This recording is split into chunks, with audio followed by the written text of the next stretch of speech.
Welcome to the Overlooked Motel, a place where underseen and unappreciated films are given their moment in the spotlight. This week's selection plays out a bit like an audience endurance test.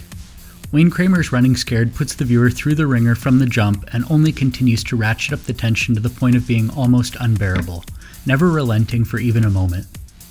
That, combined with the picture's decidedly gritty aesthetic and unflinching portrayal of the seedy dealings of the criminal underbelly of New Jersey, make the flick quite the intense viewing experience. While not a proper horror picture, Running Scared absolutely has an exploitation-esque sensibility, coupled with copious amounts of on-screen bloodshed. That, along with the fact that this effort was something of a box office bomb that has continued to fly under the radar since release, makes it a logical choice for inclusion here. Running Scared sees mob henchman Joey Gazelle, played by Paul Walker, tasked with disposing of a gun used in the murder of a dirty cop. The objective seems simple enough, but when the firearm goes missing from Joey's home, he sets out on a frantic quest to retrieve the weapon.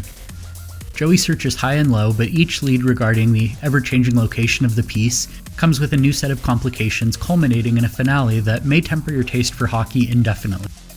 What makes the film particularly intense is the presence of more than one antagonist. Joey must lock horns with numerous secondary and tertiary adversaries along his quest, each of which adds a layer of complexity to his primary objective. With each passing minute, the flick grows more extreme, subjecting the viewer to gritty visuals, dark thematic elements, and graphic violence along the way. The film's frenetic pace sees the tension established from the get-go via a flash-forward sequence. There isn't really a build, more so than an escalation from 0 to 60 that begins at the onset.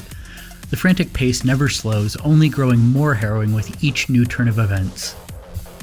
The proceedings are further amplified by chaotic editing that makes the events of the film feel as if they are unfolding at warp speed. Additionally, the cinematography and color palette both possess a grimy quality, likely to keep the audience feeling unsettled. Director Wayne Kramer has gone to great lengths to make Running Scared an unsettling viewing experience, but that was a very deliberate move. When every aspect of the film is designed to put the viewer ill at ease and the narrative moves at breakneck pace with visuals that feel like they belong in a video game or music video, it's nearly impossible not to be sucked into the action. Moreover, Paul Walker turns in an impressive performance that shows greater range than a lot of the late actor's work allowed. In his portrayal of Joey, we witness Walker breaking out of the box that a lot of his filmography placed him in and demonstrating a surprising level of emotional depth. Though the flick wasn't a major commercial success, it's by far my favorite performance of Walker's career.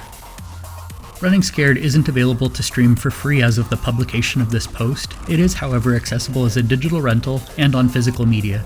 Please bear in mind that the flick contains off-color dialogue, penile violence, dark and disturbing depictions of child abuse, including a predatory couple that commit unspeakable acts against minors, and that's only the tip of the iceberg. But for those that enjoy ultra-violent exploitation-esque fare, there is plenty to appreciate about this blood-soaked thrill ride. That's all for this installment of the Overlooked Motel.